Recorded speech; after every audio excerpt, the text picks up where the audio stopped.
Good afternoon and welcome to Bull Market Stock Show. This is your host Rian Hobson, and we're doing today the big one, which is the non-farmers payrolls that will be announced at 2:30 South African time. But please, just before I start with the show, please subscribe for YouTube or send your comments here on this facility, which is now StreamYard. Leave your comments. Maybe I can answer them straight away. So please leave your comments and also subscribe for YouTube. Please, afterwards, when you write your comments, I'm already done with the show, and it's very easy for me to answer your questions if you just drop a comment, and then I can answer them for you on the show. With the non-farmers payrolls, that news will be announced actually at 2:30 South African time. That is quite a lot of news that comes through. Christine Lagarde will talk also at 2:30. Now, I would definitely say that unless she makes a surprise, then yeah, I would say, okay, then you may look at the euro, but I doubt she will push any surprises. I think the non-farmers payrolls news will overshadow whatever she will say, unless she's talking about raising the interest rates or something weird. But I doubt that will happen.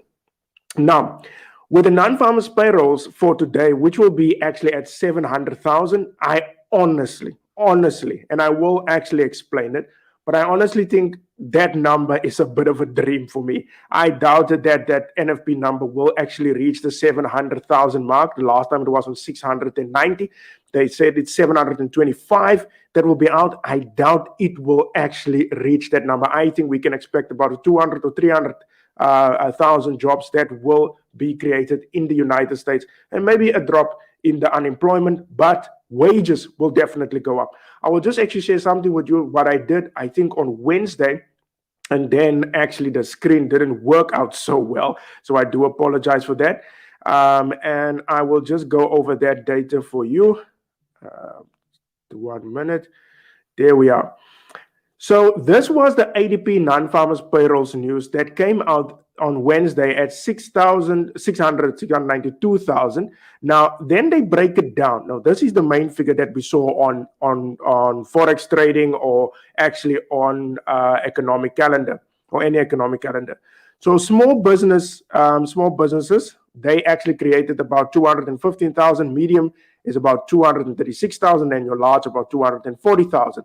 Now, then it get divided in different sectors. So this number here will get divided in different sectors. So they say the private sector of what they created. So then you have your goods produced, 68,000, service providing, 624,000. So the bulk is coming from the service providing. Now, in your goods is your natural resources. Constructions was the big one, and then manufacturing. Obviously, with the housing boom, I think that's why your construction numbers are up there. Now, with your service providing, if you look, trade, transportation, utilities, that's 62,000. Information, it's negative 4,000. Financial activities, 10,000. Professional business services, 53,000. And then you have professional technical services, management of companies. Oh, this is 22,000, and then your companies, enterprises, and then your administration and support services, 32,000. Now, this is the big one. Then you have your education health services is 123,000. Health social assistance, that's 93,000. That's also big. Education, 30,000. Yeah, this is the big one. Leisure and hospitality, this one here. This one is the big machine. This actually, of this whole entire number of 600, is nearly half. Nearly half of this number of 692,000, it came out at 332,000. And then you have your other services at 48,000. But the hospitality industry is actually the backbone of this number of the ADP non-farmers payrolls. Now, this is on the private sector. Look, we still need to calculate, which is the non-farmers payrolls. It takes in government. I'm just going to actually go to that number for you in here. Now, this is actually how they break down the non-farmers payrolls numbers. So this is now in trading economics. Your non-farmers payrolls numbers, that is now 700,000. That is actually the consensus, and this is the forecast. It's 650,000. Now, you see here, government payrolls, manufacturing payrolls, that all come in. Now, I think we could have actually a drawdown here from your manufacturing. I don't think your manufacturing will actually climb, Because look, wages is been going up quite drastically in the United States. All right. And that could actually throw off the manufacturing, as you know, with the supply strain problems and all of those things. There was also one big airline, or a few of them in the United States, that let go of people because of the wages was too high. Because what is the use? Because you must remember, when the wages increase, it means that the wage increase get transferred to the consumer. So the consumer has to pay more for the ticket, or for the flight ticket. The same applies to food, for example. For example, you have ShopRite. Now, if ShopRite increases wages, it means that you and I will pay more for the goods at ShopRite. So please be actually aware of what you wish for, because I see a lot of people, increase the wages. Just remember, when people increase the wages, it gets transferred to the consumer. Now, and that leads obviously to inflation.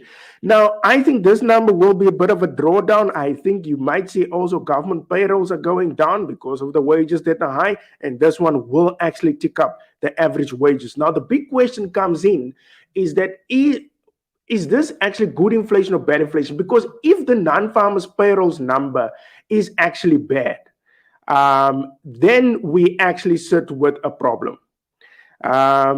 Look, because you have inflation high, you have wages that going up, and then you have now all of a sudden you have inflation that, as I said, inflation goes up, wages are going up, employment or people get laid off, or unemployment increase.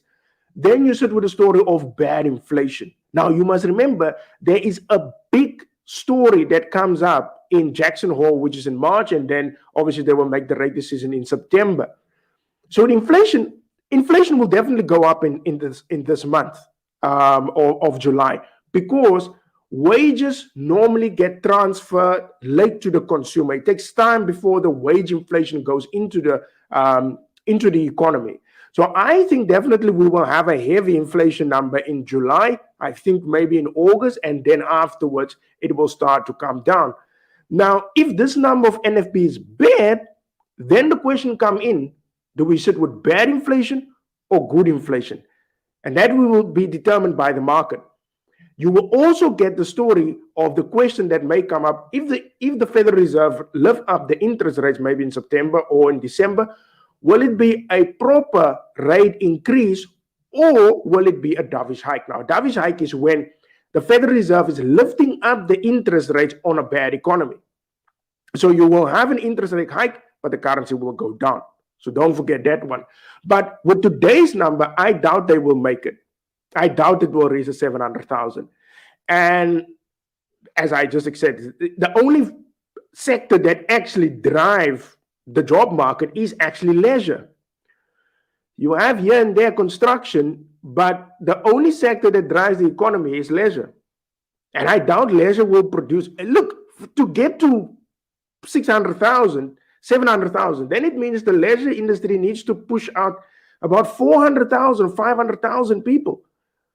That is a bit, unless the people are traveling heavily in the United States. So which I doubt actually that number will be actually reached by 700,000. I honestly doubt that.